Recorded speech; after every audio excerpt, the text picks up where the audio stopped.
Welcome to Guelph Leadership Podcast, where we are going to help you with transformational leadership tools that will help you bring out your leadership ability and make your team accomplish extraordinary results. I am Kingsley Ginny. A few days ago in a leadership conference, I was sitting next to this lady whom we interacted a lot. The facilitators of this conference gave various assignments and workshops that we need to discuss with our partners. So I had her like my partner. After discussing with her for a while, she opened up to tell me she had recently been appointed the head of department in the organization where she works, and this had been bringing a lot of difficulties in her life, and she's even thinking of resigning. So I told her it's not an issue for her to resign, as many other people are facing the same challenges in similar circumstances in their organization. So today we are going to be talking on the topic, I was once your co-worker, now I'm your boss. I'm going to talk a little bit on how you can handle this situation. I have faced this similar situation in my career. When I just left university, sometimes in 2007, I was recruited in a microfinance institution. My entry caused a lot of spark in the leadership because I was recruited as one of the top executives of the company. And it did not last for long. I was appointed to head a branch of this microfinance institution. And there was a lot of conversation in the corridors because this branch was basically constituted of pioneers, those who had stayed in this organization longer than myself,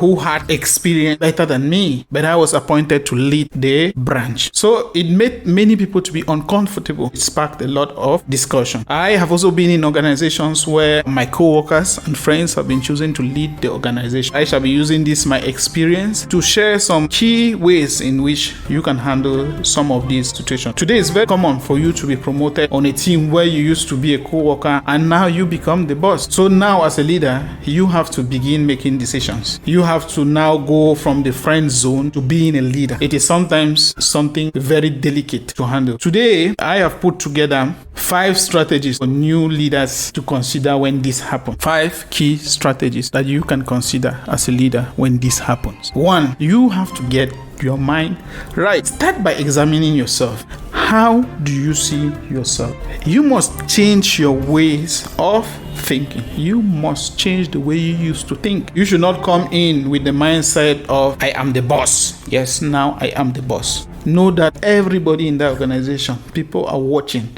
and evaluating you more than when you were just a co-worker. You will have to remember that leadership is influence. It's not about the title that you carry now. That is the first point, that you should get your mindset right.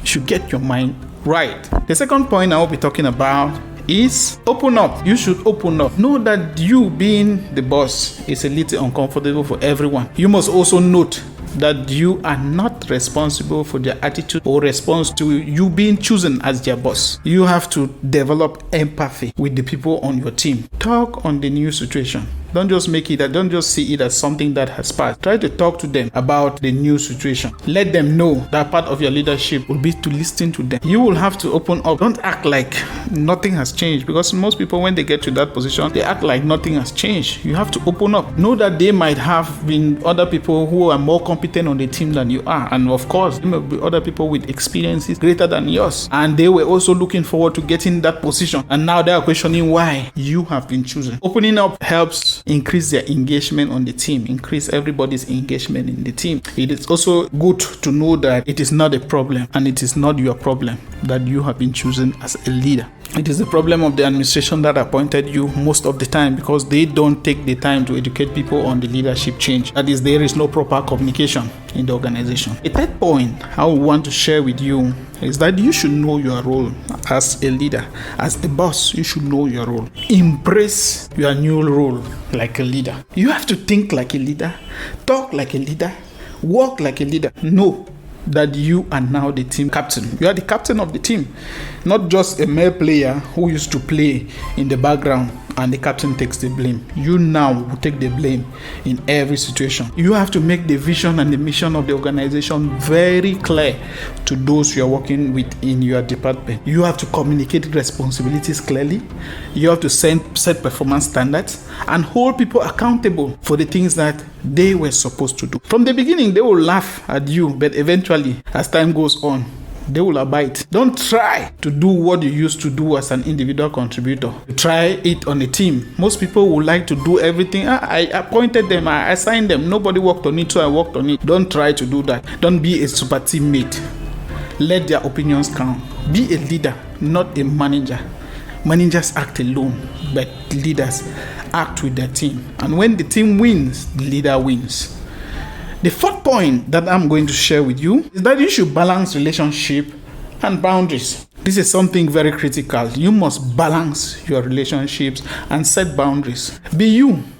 Don't be different. You must remain the same person at the time you were working within the organization, because everyone is expecting to see a different person. Be authentic and true of who you are. What you don't want to do is to make your friend or one person in the team become so familiar with you that familiarity now comes into the situation, or you becoming so familiar with them. Know that this will lead to favoritism and discrimination within the team. Be yourself. Grow your influence on the team. Set boundaries. But remember one thing: do not kill friendship. And the fifth and the last thing that I would like to share with you, you have to balance care with honesty. You will have to hold people accountable, hold difficult conversations with them, address performance needs and performance failures. Address them, overcome setbacks and mistakes. Don't allow the opportunity to correct someone who was previously a friend and think it's going to be better on the team. You have to know that all is not easy. It happens to a lot of careers. Now that I've shared these 5 points with you, I would then just conclude with these 3 points. 1, speak with humility and act with strategy. You should know very clearly that you are not better than the members on your team. It was just an opportunity in leadership that set in, and you were chosen.